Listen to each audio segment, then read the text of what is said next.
Everybody. My name is Paul Gavriluk, and I teach in the theology department and also facilitate the theology department's lecture series entitled New Frontiers in Theological Research. It's my distinct pleasure to present to you today my esteemed colleague, Professor Wojda, who will be delivering a lecture in our series.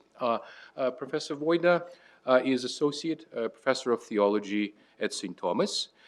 He received his bachelor's in government and political theory in 1984 from the University of Notre Dame. He subsequently pursued a higher vocation, and that is to say an MA degree in religious studies at Yale University, which was then crowned by a doctorate in Christian ethics and moral theology from the University of Notre Dame, and that is in 1993. Professor Wojda's research interests include Catholic fundamental moral theology, political theology, and biomedical ethics, which would be the focus of today's lecture. Professor Wojda's scholarly articles and reviews have appeared in the Encyclopedia of Catholicism, in Pro Ecclesia, a very popular journal, Word and World, the Annual for the Society of Christian Ethics, Theology Today, The Thomist, and also elsewhere. At our school, Professor Wojda teaches both in my undergraduate department of theology and also in two graduate programs, and that is in the master's program in divinity at the seminary and in the Catholic studies. Professor Wojda served as director for the Master of Arts program in Catholic Studies from 2005 to 2010, and also was a chair of the Faculty Affairs Committee from 2014 to 2015. He was also the founding member and chair of the St. Thomas's Institutional Review Board. To reconnect with his Polish roots, Professor Wojda also offers study abroad courses, most recently specifically in Poland, but also in Ukraine. In addition to his duties at St. Thomas, he's also very active in a variety of roles in the local community. And so, most importantly, he served as a chair of a former Archbishop Harry Flynn's Biomedical Ethics Commission. And as a member of this commission, he did some important work, particularly in 2001, around the debate over the embryonic stem cells and their application in research. And so, for example, he testified before the state legislature on the various aspects of the law that was at that point contemplated. He is also a member of the board of directors of the Institute for Basic and Applied Research in Surgery, a nonprofit foundation affiliated with the University of Minnesota's Department of Surgery. And as a consultant, he has served in a variety of roles, including Catholic Health Initiatives, and that is one of country's largest Catholic healthcare systems, as well as the Perinatal Bioethics Committee of Hennepin County Medical Center. He's also served as a member of National Marrow Donor Center's Institutional Review Board. And currently he assists an institute that is housed at St. Thomas's Opus College of Business, and that is Veritas Institute, in conducting on-site reviews of Catholic hospitals and healthcare systems. Professor Wojda's lecture today is entitled Gerald Kelly and the Future of Catholic Biomedical Ethics. Please welcome Professor Wojda.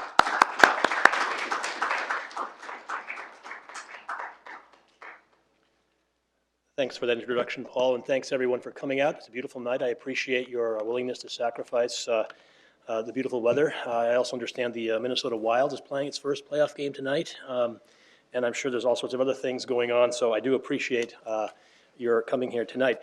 This project is, what you're going to hear me give you is a project that is part of a project on the making of Catholic medical ethics in the United States. The last significant text on this area was published back in 1979, and I think it's about time for an updated version.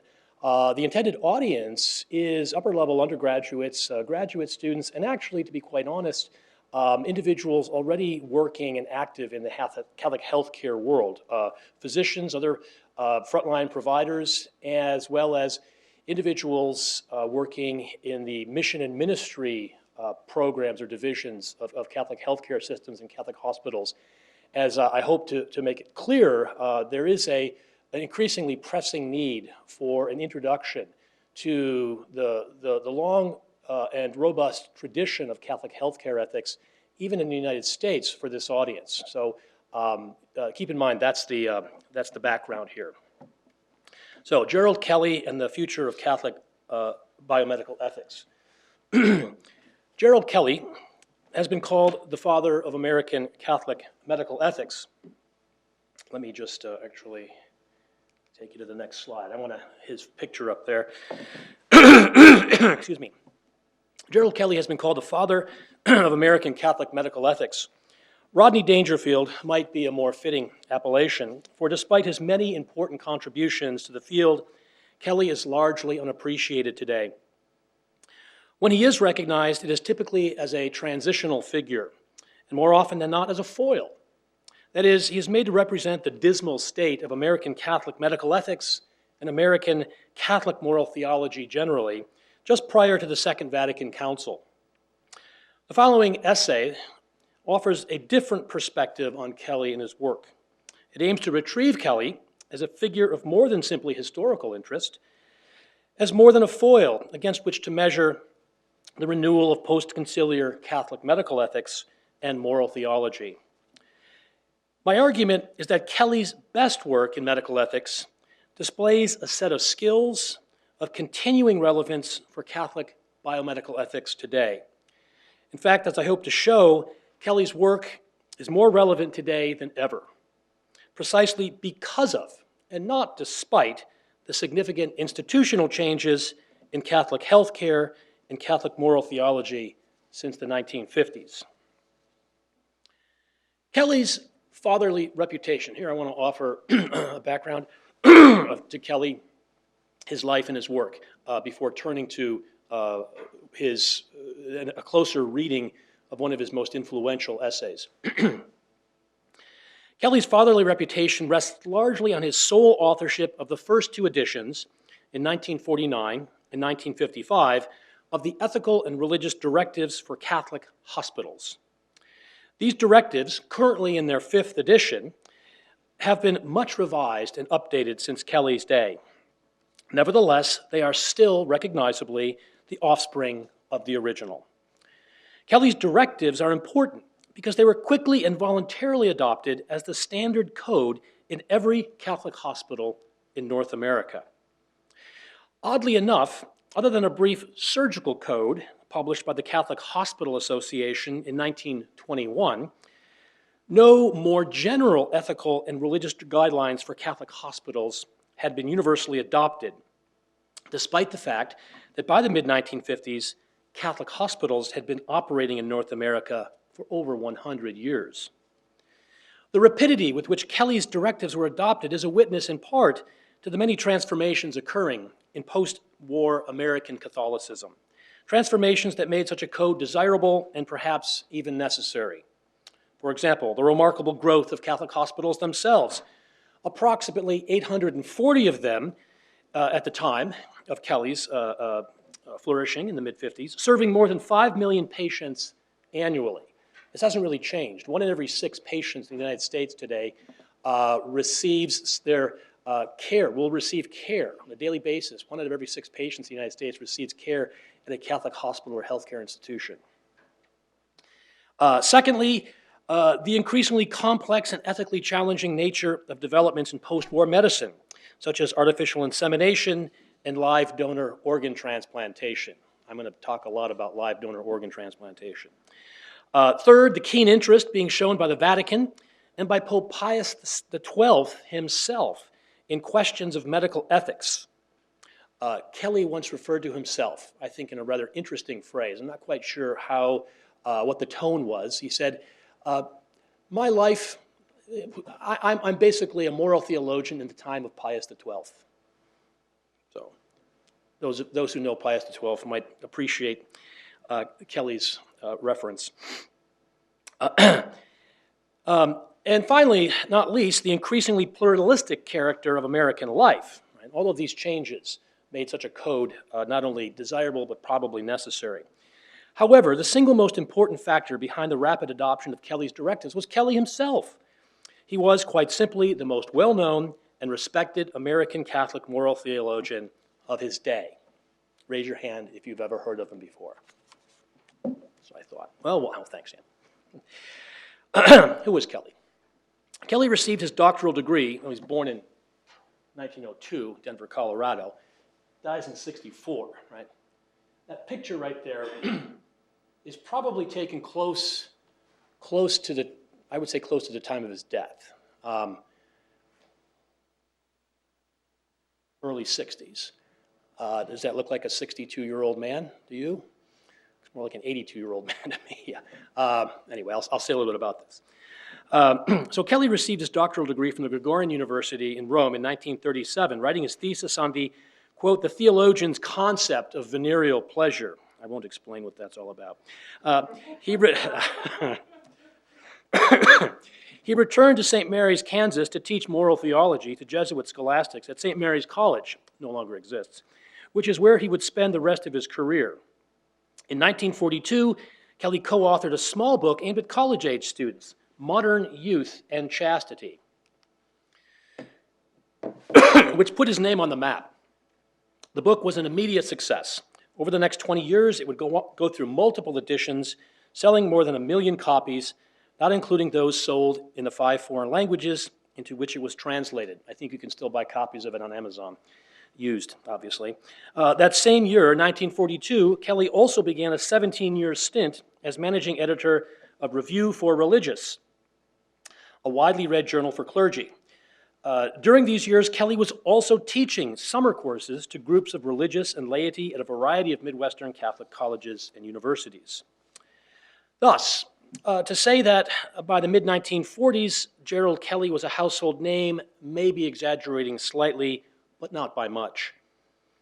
Kelly's first serious foray into the field of medical ethics came in 1946, when he published in Theological Studies a book review of Charles McFadden's Medical Ethics for Nurses. If there was another person as prominent in Catholic medical ethics in the 1950s, 40s, and 50s as Kelly, it was Charles McFadden. That same year, Kelly took over the duty of writing that journal, Theological Studies, influential Notes on Moral Theology from his longtime friend and future associate, John Ford. Under Kelly's authorship, the Notes on Moral Theology show a marked increase in attention to issues of medical morality, because starting in 1947, Kelly also assumed the duty of writing a regular column on medical ethics for Hospital Progress, since renamed Health Progress, the official journal of the Catholic Hospital Association, now Catholic Health Association. At the same time, Kelly was also contributing regularly to the Linacre Quarterly, the official journal of the National American Federation of Catholic Physicians Guilds, and he also contributed, Kelly's contributions to these two Catholic medical journals, notable for their responsiveness to the practical moral concerns of doctors and nurses, were the seedbed of those directives, those in the middle there. These commentaries eventually became running commentaries on the directives themselves, which Kelly published on a regular and annual basis. Though he was slowed down by a first heart attack in 1953, forcing him to relinquish writing those notes on moral theology, Kelly remained active, publishing both the directives and his assembled commentaries on them under the title Medico-Moral Problems in 1957, the middle one.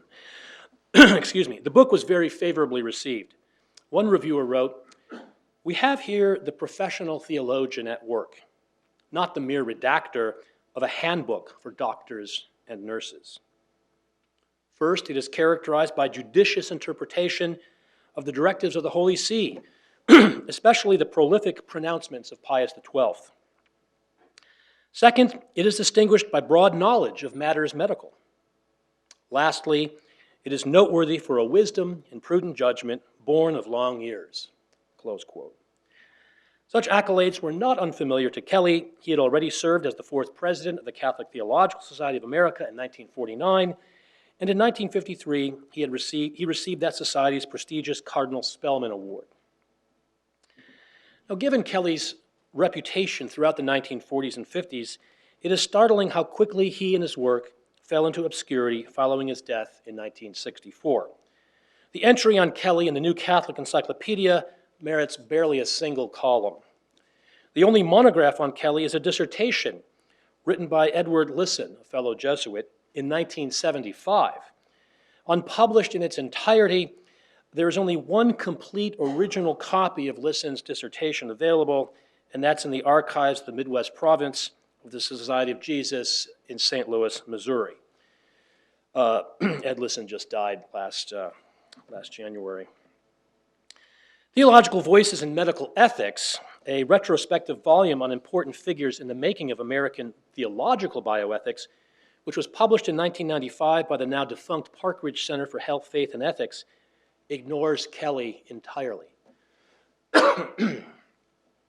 Finally, in what has become today a true measure of oblivion, an internet search for images of Gerald Kelly, Gerald A. Kelly, SJ, turns up precisely nothing, right? Wow, you're not on the internet, you just don't exist. This photo now is on there because of this lecture. So, as far as I know, there are only 3 photos of Kelly that exist in the world, and I've got all 3 of them, and they're down in the Midwest archives of the Jesuits. Aside from Lisson's monograph, which is not an uncritical examination of its subject, what little attention has been paid to Kelly's work has tended to emphasize its distinctively preconciliar character, which is to say its contemporary irrelevance. 3 terms in particular have been used to characterize Kelly's work: manualist, physicalist, and ecclesiastical positivist. What do these terms mean? Manualist refers to the manuals of moral theology. The manuals were essentially textbooks of moral theology developed in response to the Council of Trent's call for the reform of seminary education. These texts quickly became the primary means for training aspiring priests to hear confessions. Accordingly, the manuals tend to focus on sin, but like most textbooks, in a highly deductive, legalistic, and impersonal way. By the 1960s, the manualist genre had long since ossified, as even many so-called manualists, Kelly included, freely admitted.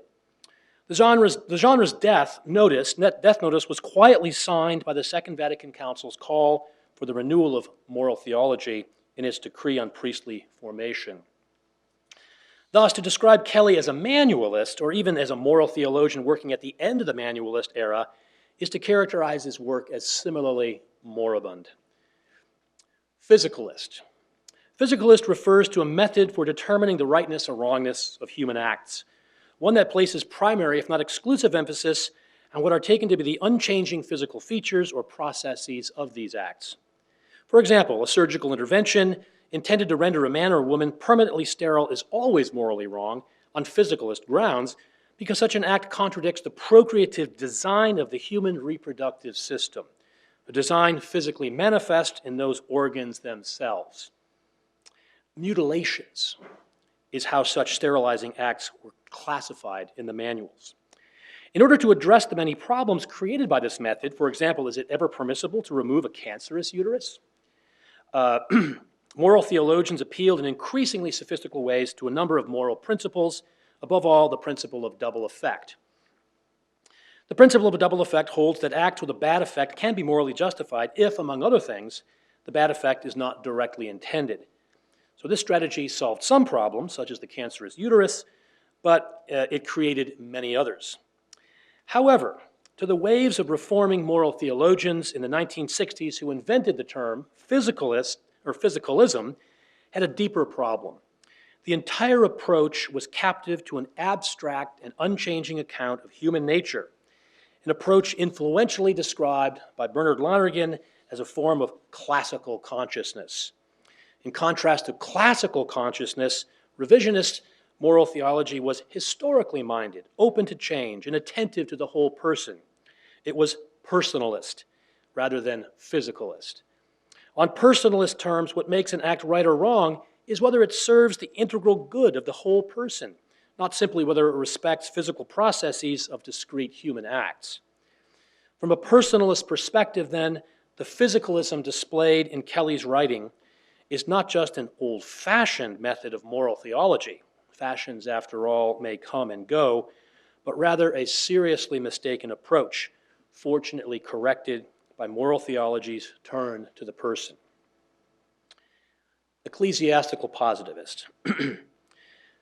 Ecclesiastical positivist refers to the tendency to emphasize the primacy of church teaching authority, and especially papal authority, in moral argument. Catholic moral theology has traditionally emphasized the ability of unaided human reason to discover and apply the basic precepts of the natural moral law. At the same time, it has also acknowledged the Church's role as the authentic or sole authoritative interpreter of that law. There is no inherent contradiction here. Whether the Church has the authority to teach morality is one question. The authority of the teachings themselves is another. However, in practice, this distinction was often lost, especially as challenges to traditional Catholic moral teachings began mounting following the political, social, and economic upheavals of the 19th and early 20th centuries. In the face of these challenges, many moral theologians, manualists such as Kelly, foremost among them, increasingly appeal to the character of received moral doctrine, not as the reasonable conclusions of natural law reasoning, but as the authoritative pronouncements of the Church, and the Pope especially. Whatever its other virtues, this fundamentally law-centered approach to Catholic moral theology was doomed once the highly juridical model of the Church it presupposed was displaced by the more scriptural models of the Church, people of God, mystical body, affirmed at Vatican II. So, manualist, physicalist, ecclesiastical positivist. If these terms accurately describe Kelly's approach to moral theology, and there is evidence that they do, then it isn't difficult to see why he is considered, at best, a marginal figure among contemporary Catholic moral theologians and bioethicists in particular. However, such terms always reflect in two directions. They show us something about the subject to whom they are applied, but they also show us something about the presuppositions and preoccupations of those who apply them. In this case, it may be said that Kelly and other manualists of his generation have assumed an important and even necessary role in the self-consciousness of post-Vatican II Catholic moral theology. Their work serves as the foil against which efforts toward the renewal or reform of moral theology called for by the Council are constantly measured. The fact that manualists like Kelly were so dominant on the very eve of the Council and that their influence so abruptly ended only sharpens their role as such foils. In sum, from the point of view of post-conciliar moral theology, Kelly's style, manualist, physicalist, ecclesiastical positivist, must always fall short because it has been irrevocably surpassed. To be pre-conciliar has become Kelly's unhappy fate.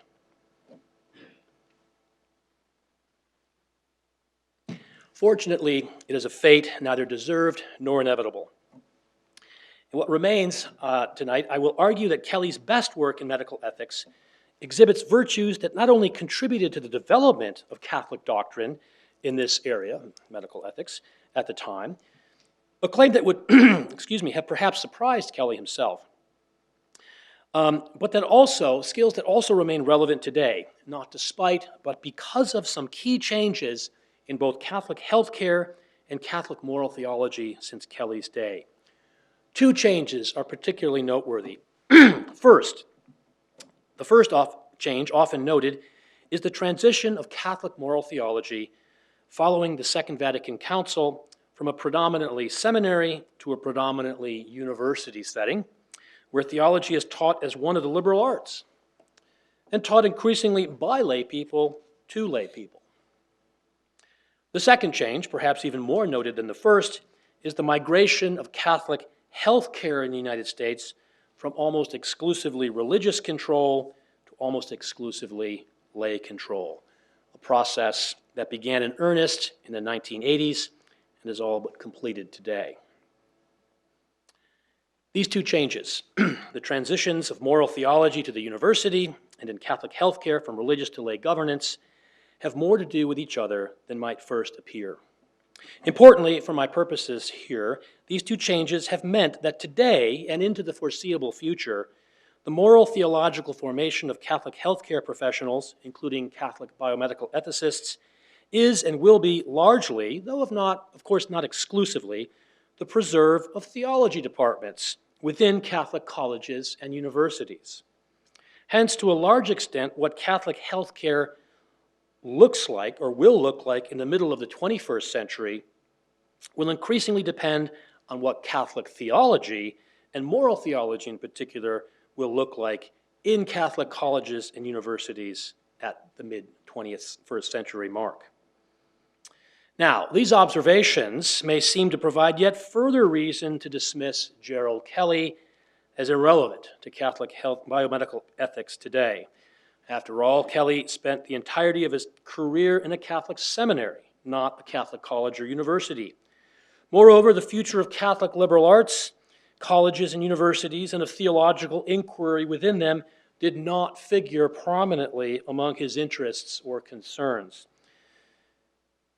On the other hand, in at least one signal instance, in this case his contributions to resolving the mid-20th century controversy around live donor organ transplantation, Kelly's work displays a remarkable mastery of precisely those skills that one prominent Catholic theologian has recently argued need to be cultivated if theology is to renew itself as an architectonic wisdom at the heart of the intellectual life of a Catholic university.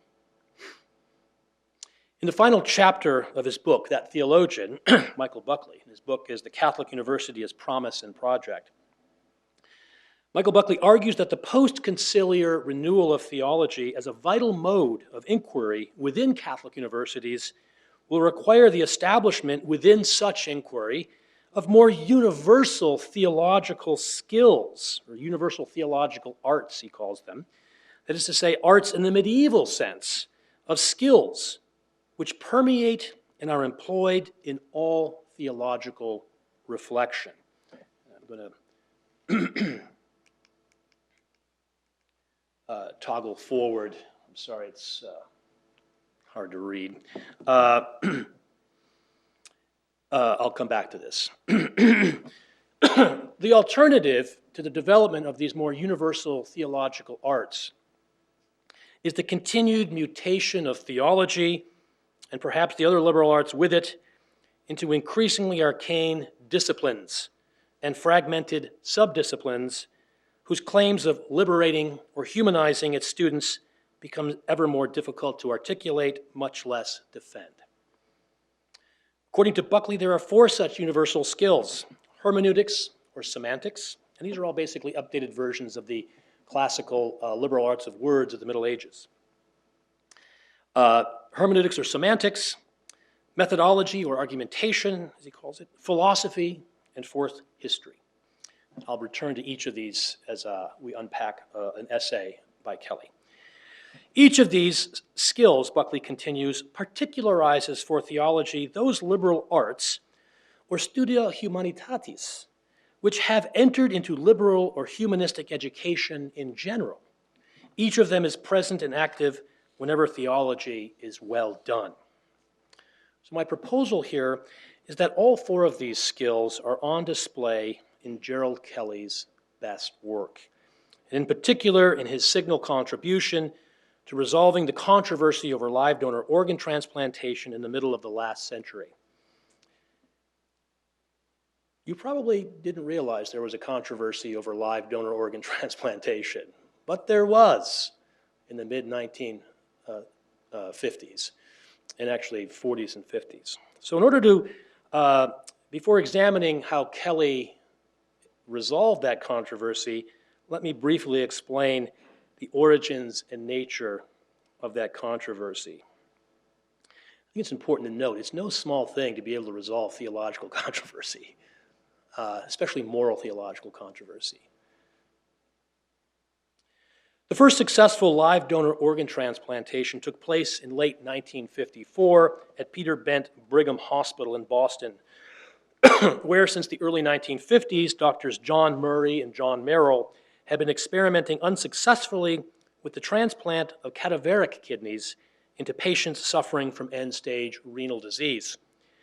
On December 23rd, they took a bold step and removed a kidney from a very much alive and healthy Ronald Herrick, stitching it into his twin brother Richard, who went on to live another 8 years.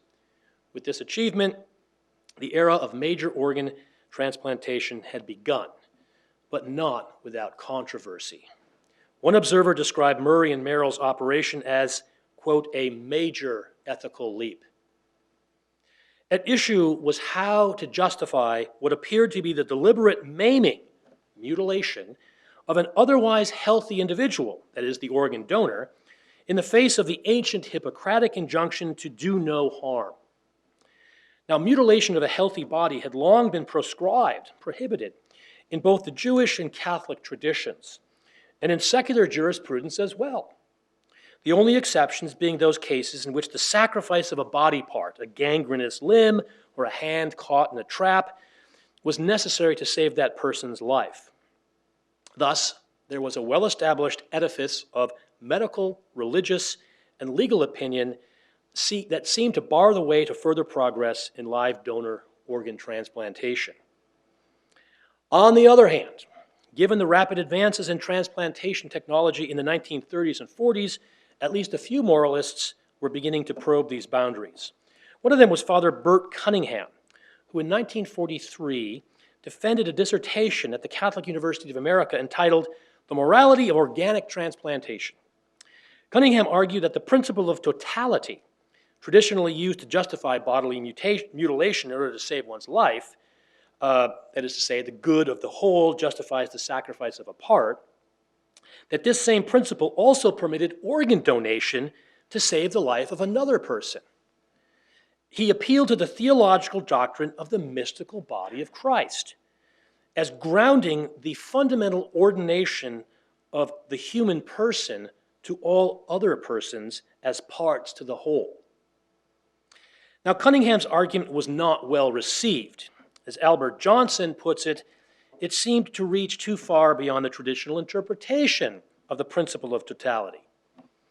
Gerald Kelly, in the very first of his contributions to the Notes on Moral Theology in 1947, found Cunningham's social interpretation of the principle of totality inadequate, if not bizarre. Kelly would return to this question in 1956, this time in a lengthy essay in Theological Studies, The Morality of Mutilation, towards a revision of the treatise. By this time, by 1956, the division among Catholic moral theologians on the issue had grown acute. Kelly's essay, the title page, you're looking at it right here, right, effectively ended the controversy. The essay is a masterful piece of argumentation displaying all four of the theological skills identified by Buckley, and it is to a close reading of this essay that I wish now to turn. Okay, the first of the skills that Buckley's identified is called hermeneutics or semantics. It's basically an updated reading of the classic medieval liberal arts skill of grammar. So, as I've just noted, opinions about the morality of live donor organ transplantation among Catholic moral theologians in the 40s and the 50s were sharply divided. Critics of the procedure described their adversaries as holding a minority opinion. It's also interesting that there's the locus of objection to the procedure was mostly coming out of Rome. Most of the American Catholic moral theologians had fewer problems with it. So there was a kind of a continental divide here as well. So critics of the procedure described their adversaries as holding a minority opinion. But Kelly himself estimated the split was more like 50-50. Right? Not so fast, guys. We've got more people on our side than you're saying, right? So among the arguments of those opposed, and how many credible moral theologians you had on your side made a huge difference in the way in which moral theological debate happened in those decades. Right. Among the arguments of those opposed to transplantation, Kelly notes, was that the procedure was contrary to papal teaching, specifically that of Pius XI in Casti Connubii from 1930, and Pius XII in multiple addresses to a wide variety of medical groups. Pius XII came into the world of biomedical ethics in the 50s like a tornado, right? No pope before and really since has given as many addresses and said as much about biomedical ethical issues. There's a over 800-page collection of all of Pius XII's statements on medical issues. Most of them were allocutions or addresses to various physicians groups, nurses group, midwives, and so on and so forth, anesthesiologists, et cetera, right? So there didn't seem to be a topic on medical ethics that Pius XII didn't have some opinion on. It's probably because one of the theologians working for him, Zalba, at the Gregorian, was also very much interested in all this stuff. Anyway, that's another story. So the objection that live donor organ transplantation was morally permissible, or the objection that it was contrary to papal teaching, was not a light one. And Kelly devotes a considerable amount of space, the first quarter of his essay, to addressing it. He begins by stating that the principal approach to any theological treatise should be the teaching of the Magisterium, especially of the Holy See itself, when such teaching is available. So this is evidence for his ecclesiastical positivism. The first thing you do is you appeal to what did the Pope say on this? However, on this point, there was no substantive disagreement between Kelly and his adversaries. Everyone agreed you appealed first to the papal teaching. Nor would there have been much disagreement between them over Kelly's further claim that even non-infallibly defined papal teaching could be of such a decisive character that it ends actual theological controversy and precludes potential controversy. At the same time, Kelly is equally clear that magisterial teaching requires interpretation, hermeneutics, semantics, and that such interpretation is the specific task of the theologian, one that goes far beyond the required assent to such teaching, which is a duty shared by all the faithful. Moreover, there are norms to guide such interpretation, the first of which is negative, namely that the words alone, a papal document, right? The words alone are not the ultimate criterion of the true sense of the papal document. In many cases, he writes, the words themselves may fail to express the mind of the Holy See. Consequently, the true sense of a papal pronouncement cannot be discovered without carefully attending to both the historical context, norm 2, and the papal intention in making the pronouncement, norm 3. These norms parallel the norms for the interpretation of canon law, both then and now, and reference to them reflects Kelly's knowledge of that subject matter. He was trained in canon law. However, Kelly's skill in applying them to the papal texts in question served a crucial purpose, namely to establish that magisterial teaching did not rule out legitimate debate over the morality of live donor organ transplantation, as his adversaries contended, and thus did not constitute an obstacle to his proposed revision of the treatise on mutilation. Now, Kelly actually makes two moves here. The first is to distinguish contraceptive from non-contraceptive mutilation. All right, then issues of contraception were the third rail. Right? You boom, touch that, it's all done. Right. So, without going into the long and complex history of Catholic teaching on contraception, it is sufficient for our purposes here to note that for Kelly, there is an absoluteness to papal teaching on contraceptive sterilization, contraceptive mutilation, by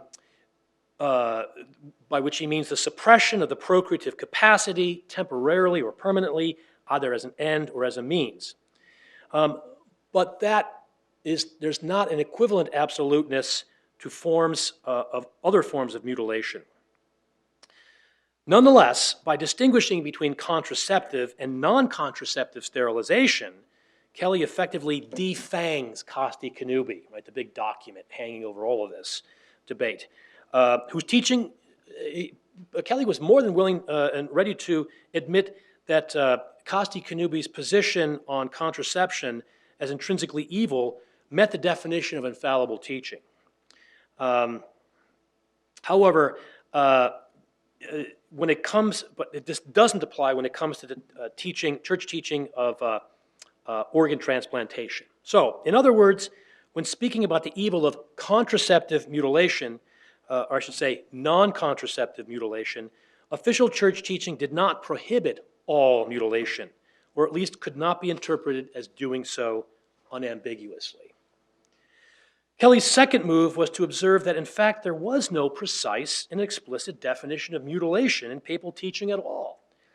The standard definition contained in the manuals was both too broad, the destruction of some member or the suppression of some function of the body, and arbitrarily excluded such common procedures as exploratory operations, cosmetic surgery, blood transfusions, and skin grafts.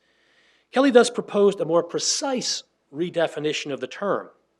Mutilation, he wrote, comprises, quote, any procedure which interferes either temporarily or permanently with the natural and complete integrity of the human body, with a further distinction between major mutilations, those that destroy or remove an organ, permanently suppress a bodily function, or cause a notable and permanent impairment of a higher function, which depends on the body, and minor mutilations, which are all other non-contraceptive mutilations. These two moves having been made, the way was now clear for Kelly to take up the issue of organ transplantation directly. It is easy to be puzzled or distracted by the attention Kelly devotes to the interpretation of magisterial documents.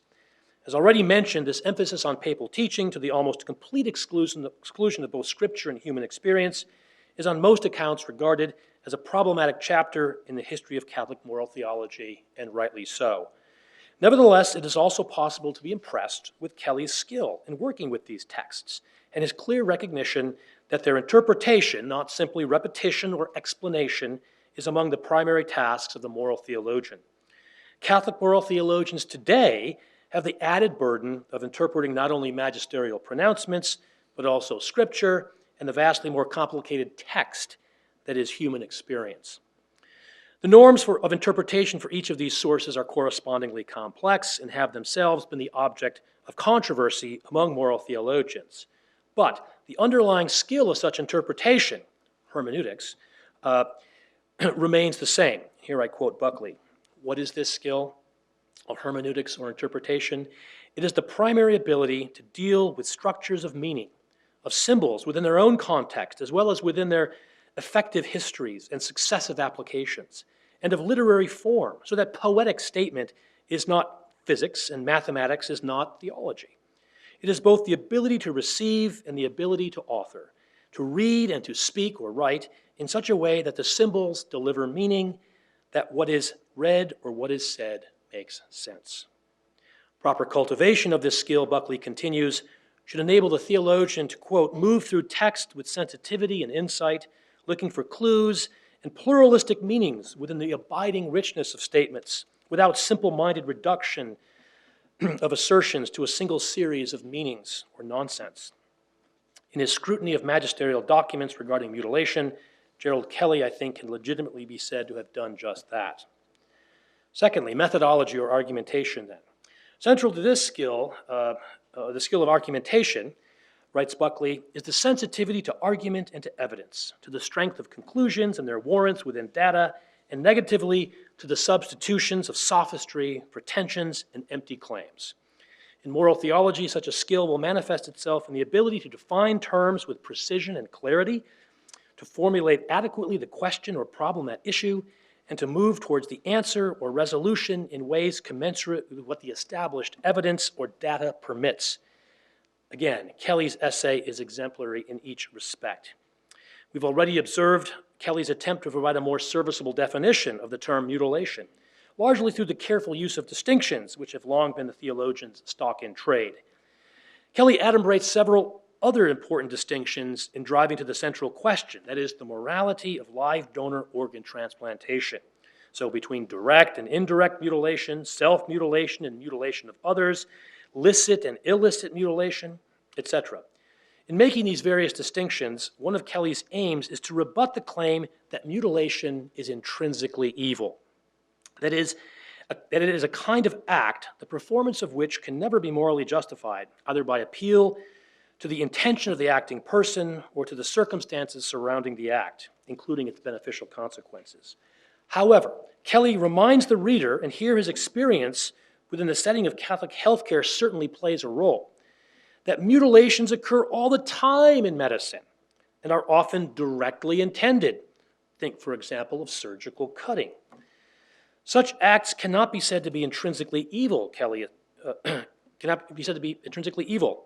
Kelly makes the point grammatically by noting that, unlike suicide, murder, and theft, whose very terms connote a moral evaluation, for example, murder is the unjust taking of a human life, mutilation does not connote an unjust interference with the natural and complete integrity of the human body. To express, he writes, whether direct mutilation is duly authorized, a qualifying word is always needed. So unjust mutilation, or just, or legitimate, or permissible mutilation, right? Thus, Kelly artfully concludes, the problem of the moralist is not to decide whether mutilation is contrary to the natural law, but to determine the limits of justifiable mutilation according to natural law. More specifically, the problem is to determine the principles that might guide direct, non-contraceptive self-mutilation, right? This is the mutilation of myself as a healthy organ donor, right? Willed as a means to helping my brother survive, who needs his kidney, right? Kelly proposes a number of such principles, the most general of which is our limited dominion over our bodies. Man is not the owner, but only the administrator of his body. With respect to self-mutilation for one's own good, the principle of totality applies, right? Particular judgments about such matters, Kelly holds, are best left to sound and conscientious medical practice. Kelly was always willing to defer to the judgment of medical expertise, about which there can be legitimate differences of opinion. With respect to self-mutilation, for the good of the neighbor, however, the principle of totality does not apply, right? Here, Kelly repeats his earlier criticism of Cunningham's thesis, quote, the principle of totality is essentially a principle of subordination of part to whole, a subordination which exists only in a physical body, not in a moral body or even in the mystical body. Edging ever closer to the main issue, organic transplantation, Kelly stipulates 3 further rules, each keyed to his distinction between major and minor mutilation. First, minor mutilations such as skin grafts and blood transfusions are permissible as long as they don't involve excessive danger for the donor. Right? Second, submission to non-therapeutic medical research is permitted. Right? Non-therapeutic medical research is medical research that I submit to that has no bearing on my immediate health and well-being, but is for the purpose of some other. Right? That submission to such research is permitted as A, as long as the subject freely consents, B, the research does not involve grave injury or threat of death, and C, all reasonable precautions are taken to avoid such risks. This is 30 years before institutional review boards start, and so already these principles will eventually become written into federal law on research subjects, guiding research with human subjects. Kelly's third and final rule, bluntly stated, is that organic transplantation, here I'm quoting, organic transplantation involving the donation of one of a pair of organs may be permitted. So, hardly a ringing endorsement of live donor organ transplantation, to be sure, but nevertheless a clear and decisive step beyond what the treatise on mutilation had been taken to endorse. This is the conclusion to which Kelly has been building all along, of course, and from this vantage point, we might pause to appreciate his skill in bringing the argument thus far. For what Kelly has done is to formulate with great precision the moral question at the heart of the controversy, the justifiable limits of mutilation, right? What are the justifiable limits of mutilation? Importantly, he has done so in terms his adversaries themselves would have accepted. The argument has been about mutilation and whether and how the received treatise on mutilation could accommodate the novel practice of organic transplantation. However, in framing the argument in this way, Kelly artfully reconceptualizes the entire controversy, which, it turns out, has less to do with the grounds and limits of mutilation than with the possibility and limits of bodily donation. Donation is the key term for Kelly, not mutilation. The issue is met in Kelly's response to the most challenging of his adversaries' objections, that supporters of organ transplantation, this is the real crux of the debate, those who opposed live donor organ transplantation and who were arguing against Kelly and others were saying that you, Kelly, and you guys who are for this, you unjustifiably argue from the indirect sacrifice of life for the neighbor, which everyone agrees is permissible, to the direct mutilation of myself for the sake of the neighbor. They say, you can't do that. Now, Kelly's response to that objection brings us to contemplate a third skill displayed in his essay, that of philosophy. As sketched by Buckley, philosophy precisely as a skill, as an ability brought to bear upon significant discourse or valued action, is a perception of the ultimate dimensions of experience and things, of thought and intention, or of terms and categories, either admitted or assumed. Philosophy in this sense is neither an academic discipline nor a particular doctrine, for example, existentialism, Thomism. Philosophy is rather something more fundamental and thus harder to describe. It is the ability within any ordered inquiry of putting one's finger on what really matters. An aptitude not so much for getting to the point of an argument as seeing what the point of any inquiry is. The classical distinction between the liberal arts of words and the liberal arts of things allows us to put it more formally. If the first two skills of semantics or hermeneutics and argumentation designate a certain facility with words, the skill of philosophy designates a facility with the things to which those words ultimately refer. Or to borrow a phrase from Joseph Pieper, with the truth of real things.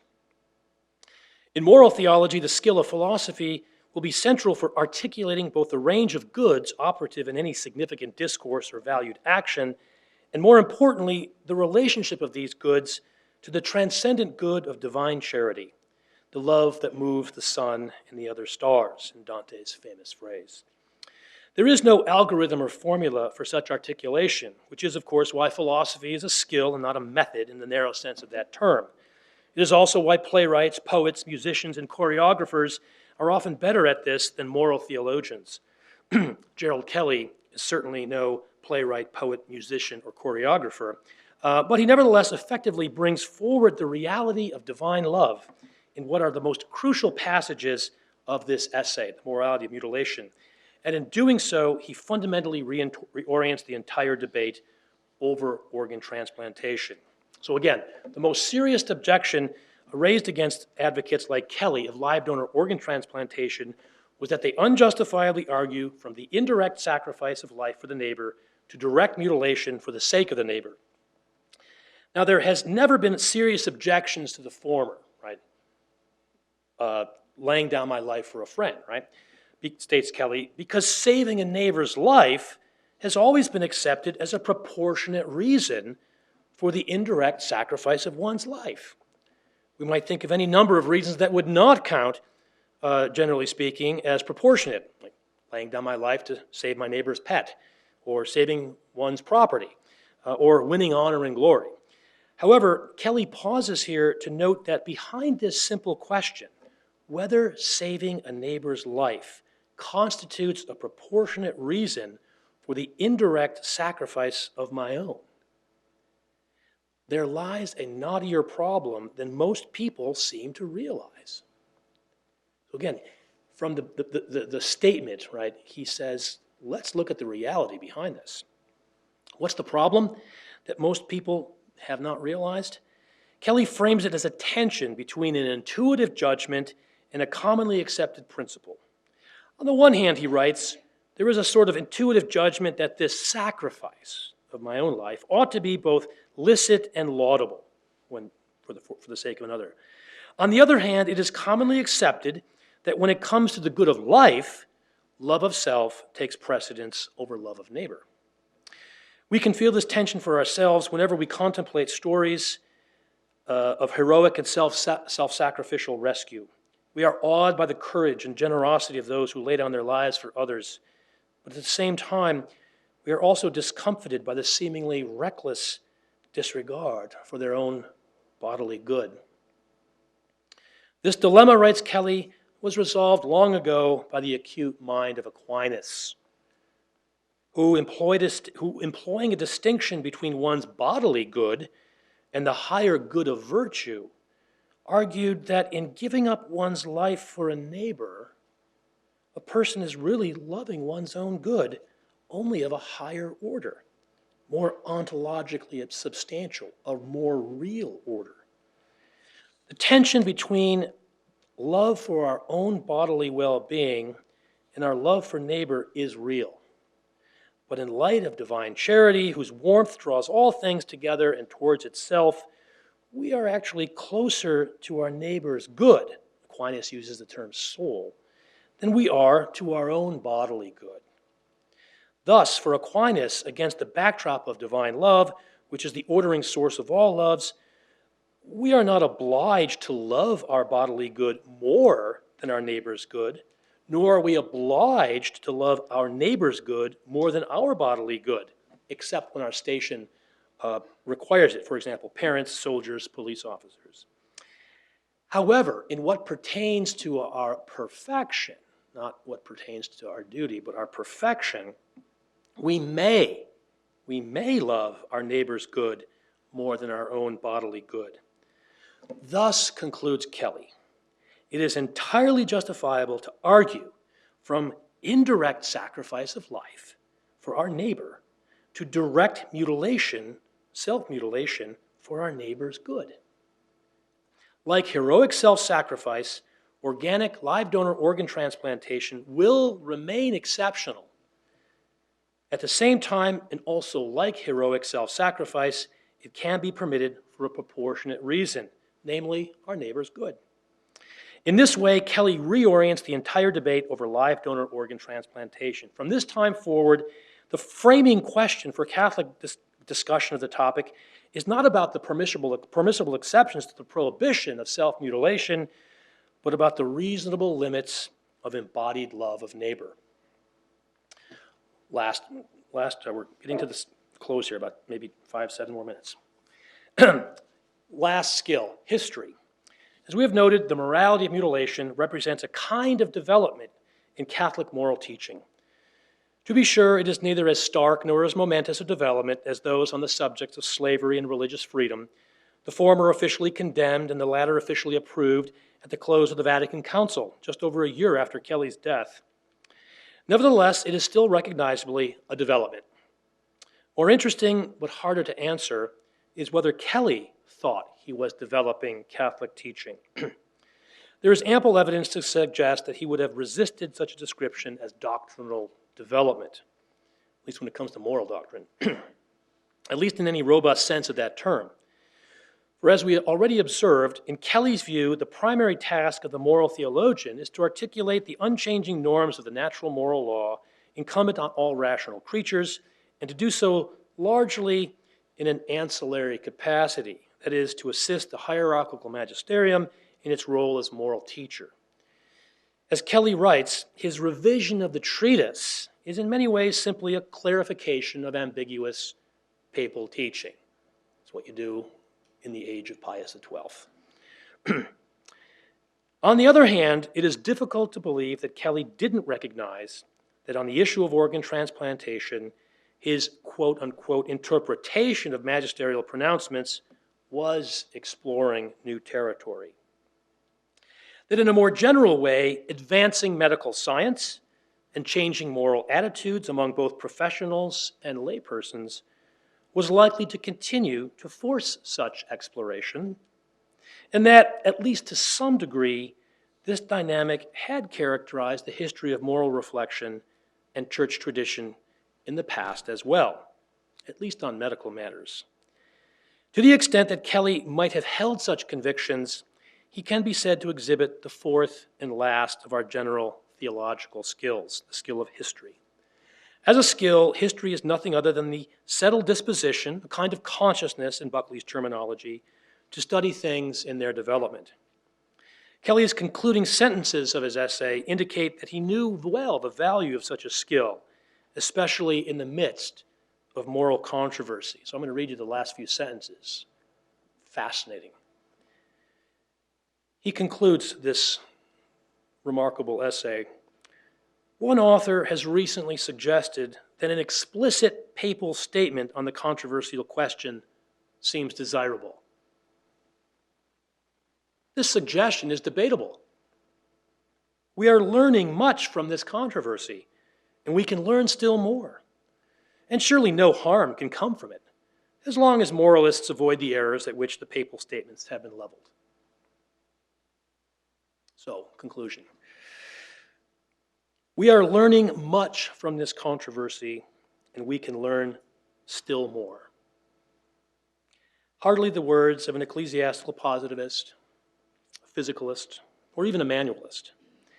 They are, I am suggesting, the words of an exemplary Catholic moral theologian at the very top of his game. More might be said on Kelly's behalf. It bears mentioning that he was one of the first American moral theologians to publish an essay on the race problem in the United States in 1951. What I've emphasized here tonight is his masterful appropriation and fruitful application from within a tradition long considered synonymous with all that was wrong with Catholic moral theology and medical ethics prior to Vatican II, of certain basic theological skills. Those interested in the ongoing renewal of Catholic moral theology and Catholic biomedical ethics, which is today bound up with the renewal of the liberal arts and Catholic higher education in general, have every reason to rediscover Kelly's work. Thank you.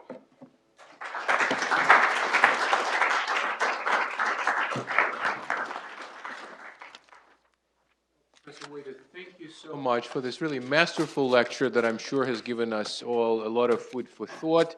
Paul Wojda will now entertain questions, and what I would ask, Gina, if I could ask you to help me out on this side.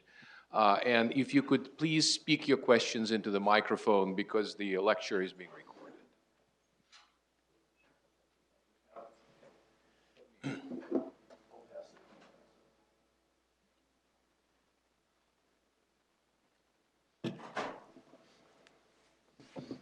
First off, thank you, Doctor, for a wonderful lecture. My question pertains to what Kelly would say, because it seems like your presentation focused on Kelly's argument for the direct donating towards the direct saving of another person's life. Yeah. But say, like an indirect saving, like someone who, after they die, they donate their bodies as cadavers towards medical research. What do you think Kelly would say about that? There's no problem. That had been going on for quite some time, since the early 20th century. Corneal transplantation, skin grafts. Yeah, that had been going on for quite, there was very little controversy there. Okay. So, yeah. So this is just applies to basically a direct saving towards Yeah, this is somebody. different because you are, again, I mean, we've become so accustomed to this, right? People donating kidneys, right? But we have to sort of put ourselves back in the 1950s, in the 40s, even when all this stuff was just coming out. We're taking you, a healthy human being, we're cutting into you, right? Why? To rip out a healthy organ. Why? To give it to somebody else who needs it, right? But nevertheless, we're still cutting into you, right, to remove a perfectly healthy organ, leaving you one kidney short, right? We become so used to this as the gift of life, right? A charitable act of self-donation, right? That we don't even think of it anymore as morally problematic, unless, I mean, there are still some moral controversies, obviously, about some of these things, such as direct donation or anonymous donation, right? But nevertheless, the moral issue in the 40s and the 50s was precisely around this whole question of whether you can ever justify maiming someone, mutilating someone, even for the sake of saving someone else's life. And you see the problem, right? If we permit this, then what's to say? Well, gosh, my daughter needs a new heart. Doctor, take mine. Right? Well, I mean, I think the fear was kind of a consequentialist fear in some ways. If you open the door here, there's going to be no limits to what someone might do for the sake of saving someone else's life.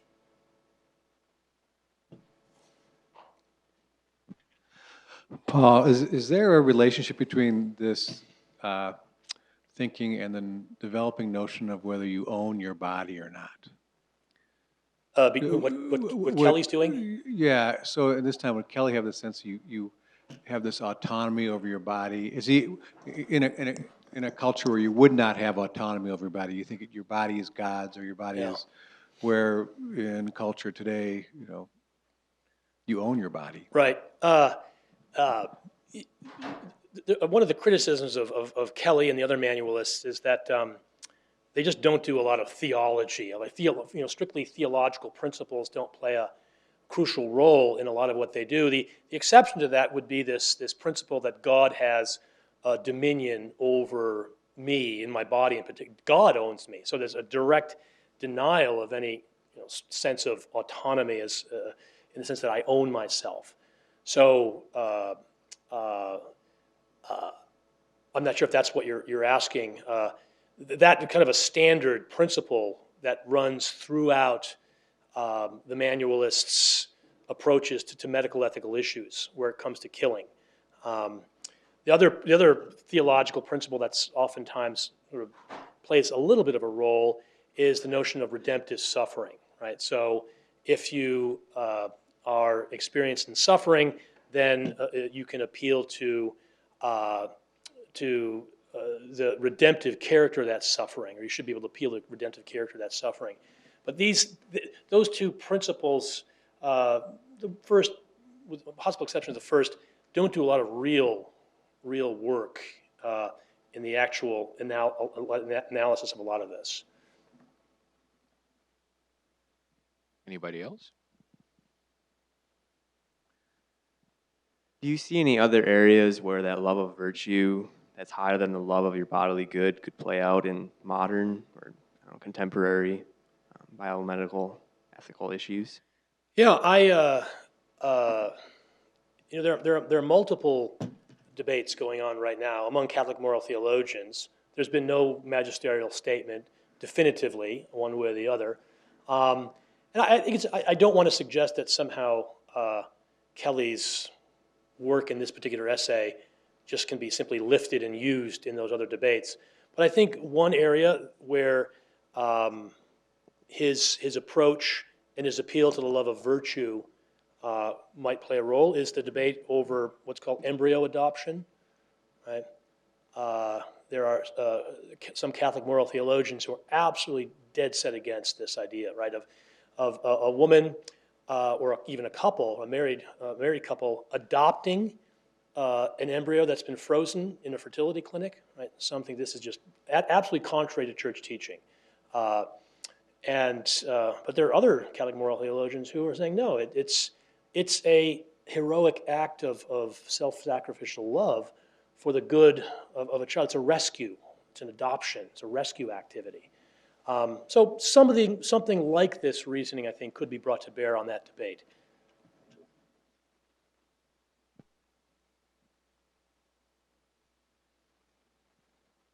Okay, so forgive me because I'm not really sure about what I'm talking about here, but something came up in a conversation. It was to do with biology, and it was something like there was genetic screenings in order to of an embryo in order to pick that child in order to raise it for the survival of another child. Oh yes, for blood yeah. transfusion, something like that. I'm not sure what it was for. Savior babies. Yes, right. yes, and I was wondering, so how important is the whole consent thing and the age of the child in order to be a donor in that sense for another child? I mean, you said before, I think consent was involved in order to sacrifice yourself for the sake of another person. Well, if the child is, a child and or like unable to make that choice for themselves, where do you think this particular theologian would stand on that? Well, if that something like that was proposed in Kelly's own day, I think he'd be fairly clearly against it. But it depends. You have to get down into into the weeds here, right? What precisely are the and that's sort of the virtue, I think, of Kelly and the sort of manualist approach, right? What are some of the specific acts we're talking about that we need to evaluate, right? So it's not necessarily always the case, but it usually is in these circumstances that the husband and wife who wish to rescue a older child resort to in vitro fertilization in order to accomplish that, because that's usually the best way of identifying through pre-implantation genetic diagnosis or eliminating the genetic defect that the older child has. I mean, the last thing you want to do, right, is have another child with the same genetic defect, right? The famous case is the case of Molly Nash. This goes back to the late 90s. And it does involve actually some local individuals here in the Twin Cities region. The couple involved went through an enormous number of IVF cycles, right, to finally give birth to a child whose cord blood was used to transfuse his older sister, Molly, who had this rare genetic disease called Fanconi's anemia, and it was associated with leukemia. It didn't cure her. But it did give her many more years, as far as I know, she's still alive. So it wasn't a curative thing. That story is told kind of in a remarkable way by a lengthy narrative piece in the New York Times Sunday magazine not too long after it occurred, and it was paired with the story of another family seeking to do the same thing, who weren't ever successful, and so their child ended up dying. They couldn't conceive. So there's immense practical difficulties in all of this, but I think for Kelly, these would be fairly clear-cut cases in his own day, right? There would be obstacles to the way in which a child was conceived. And that would have been Kelly's operative, I think, approach. Thank you, Doctor. I just have a question about, so what do you see kind of the role, I mean, because is it your idea that that Kelly should be coming to the forefront of Catholic medical ethics or Catholic moral ethics? No, it's not. All I'm saying here is that Kelly's been unjustly neglected, right? I don't think actually he's very helpful when it comes to a large range of contemporary debates, right? So again, that's why I was saying the context for this is a history of American Catholic biomedical ethics. Kelly played an enormous role. He's typically written off as of only marginal importance. And what I want to suggest is that because I'm not disagreeing with those who say he's physicalist, he's ecclesiastically positivist. And so I'm not disagreeing with those descriptions. I think that's very much true, and those are problematic characteristics of how he approaches. But he's not monolithic in that regard, right? And there are elements within his work, right, that deserve closer scrutiny. He shouldn't simply be written off. He's still an important person that Catholics need to know about, and they shouldn't simply write him off. Okay, yeah, that was my second question. So is it that we should know about him so that we can better understand where we are today and how we should go forward? Yeah, he's still with us in the form of the ethical and religious directives. Those are still the codes at the over 600 or so Catholic hospitals across this country. Okay. So Kelly is still with us in the form, in the fifth edition of the codes that he originally, the directives that he originally wrote. And as I said, he also, I think, as a moral theologian, I think he isn't given enough credit for some theological skills he possesses. Now, in the subsequent chapters, I'm making the case, right, that there have been changes to, since the 1960s that would make it difficult to simply bring Kelly forward sort of uncritically. And one of the biggest things is the development of bioethics, of secular bioethics, that begins really about the time Kelly dies in 1964, right? The beginning of bioethics, which has taken on a life of its own. So Catholic biomedical ethics these days has to be in dialogue with secular bioethics. And Kelly, I don't think, is necessarily the best dialogue partner there, although I think there are some resources to exploit in his work. Thank you. Paul, well, thank you for this really masterful exercise in the retrieval of a significant figure. I mean, to me personally, you've certainly shown his import, particularly in this debate over mutilation. And what you've shown us is this on the spectrum from serious cases of mutilation that amounts to donation to really an incredibly important cases that precisely include human, the sacrifice of life, voluntary sacrifice of life for the welfare or for the life of another. It seems to me that that argument is very strong. What I want to ask is a seemingly trivial scenario, and maybe it's really trivial, but nevertheless I'm going to ask it as a kind of an illustration of a situation where a mutilation for the sake of another is not necessarily an organ donation. So let's suppose I'm contemplating doing a piercing. So the first of all, of course, my students are going to have a hard time, imagining me in that position. But let's just now, of course, we would have to agree that that constitutes a mutilation. If it doesn't, then the conversation is kind of closed. Now, if I simply conceive of making a piercing for myself, well, in this case, there's no good of another. There is simply an act that I'm, making on my own, and so again, it doesn't really factor in any way in Kelly's reasoning. But suppose my significant other is really intent on me making a bodily piercing, which in fact is a real kind of situation. In fact, suppose she's in tears if I don't make a piercing in certain areas of the body. And we could make it even more serious. Let's say, she's really intent on me making 10 bodily piercings or 20 bodily piercings. On Kelly's model of, in this case, a mutilation that, contributes to the good of another.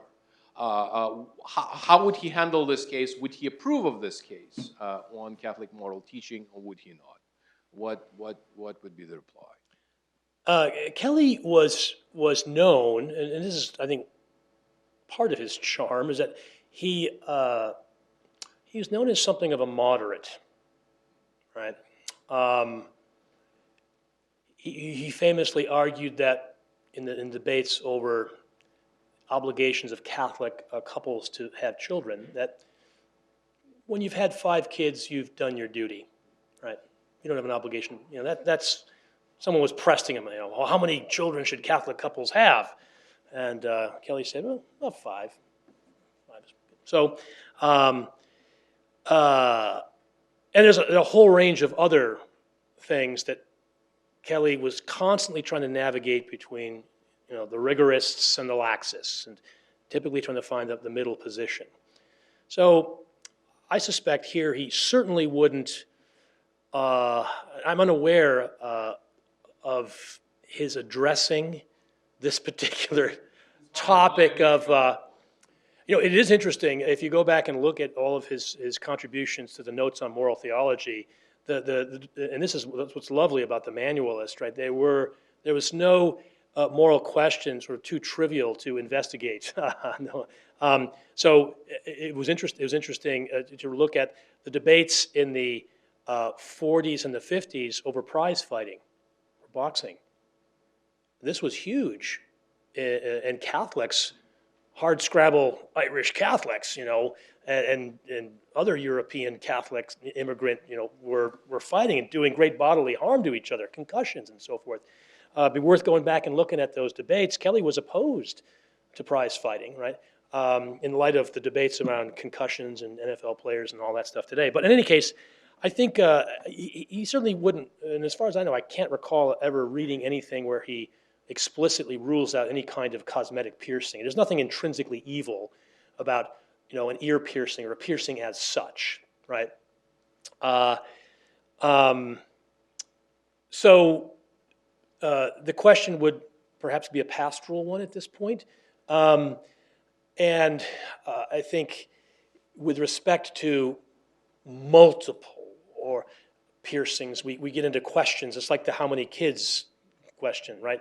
At what point does a set of piercings or tattooings, let's say, the scales are tipped into it becoming a kind of unjustifiable or disproportionate form of mutilation? But I don't think he would say there's one definitive answer to that question. It's going to depend. Makes sense to me, thank you. This might be a question for Kelly's time or perhaps just for our time on the issue.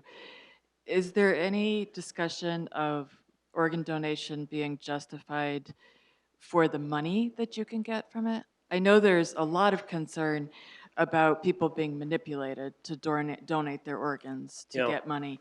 But suppose I, for the good of my family, want to donate a kidney because I can get a couple $1,000s for it. Yeah. No, one of the things in '56 that Kelly, maybe he could have foreseen is the incredible success of live donor and cadaveric organ donation, and the incredible demand then that arose, and then the relative paucity of organs to supply that demand, right? And so this is a major question today, right, that we're constantly being told the best way to increase supply is to pay people for their organs, and altruism be damned, right? This doesn't need to be an act of donation, of self-donation to other, an act of love. It can legitimately be an act, a market exchange, right, a contractual kind of thing. And I think Kelly, as we can see, that in order for this to be an act of love, it has to be motivated precisely by love of the other's good, right? And maybe you could have reimbursement as an extraneous motivation, but it certainly can't be the primary motivation. It's interesting. I think he fully expected, as he writes in this essay, that organ donation would remain an exceptional, like just as heroic self-sacrifice for the life of another is going to be an exceptional thing. These days, I think there are some who argue that rather than having an opt-in setup where I have to designate on my driver's license, I wish to be an organ donor. Otherwise, the presumption is I don't, right? That one way of boosting the number of organs available, right, is to have an opt-out system. So the presumption would be that everyone in a society wants to be an organ donor unless they explicitly say, don't take my organs, right? So we don't have an opt-out system, we have an opt-in system, but it's a fascinating question about the role of altruism, let's say, and solidarity in, it's a kind of social ethics question, right? Can we presuppose in our society the presence of these altruistic impulses such that opting out would be the preferred way to proceed as opposed to opting in? I think Kelly, it says in this piece, and I think he would say today, that an opt-out system fails to fully acknowledge or recognize the kind of virtue that we need to cultivate in this realm. It should be exceptional. Now that raises other questions. How do we learn to live with scarcity and tragedy? And frankly, he doesn't go there, and that may be one of the weaknesses of his approach to moral theology. You know, it's about individual analysis of cases and the larger social questions, except for that one issue on race. He's willing to go there, right? Those larger social questions he doesn't examine in any great detail.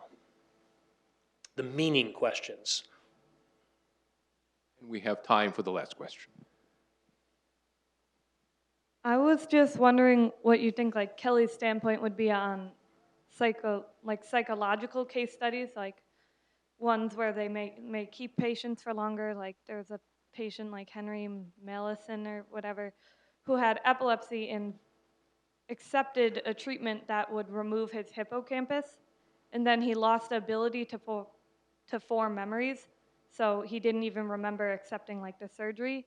And they kept him in an inpatient treatment center and pretty much just studied him because there was nothing they can do to fix him per se. And they just studied how his memories were formed and what he could and could not retain. Would that be like ethical on the doctor's parts? Because if you went and asked him like, hey, are you happy? He'd be like, yeah, but he also thought he was like 33 when he was like 60. So would that be justified? To continue to study him as a research subject or to perform the surgery to begin with?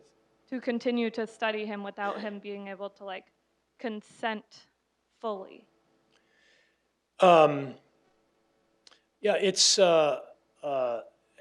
one of Kelly's principles, right? As I mentioned here, was for consent to experiment, non-therapeutic medical experimentation, is the consent of the subject. So you'd say no. You can't consent. You cannot experiment non-therapeutically. Right? If that experimentation had no bearing upon this individual's health and well-being, then that experimentation is unjustified. I think Kelly would start there. Well, we thank everybody for coming, and let's thank Professor Wojda again for a masterful work. Thank you.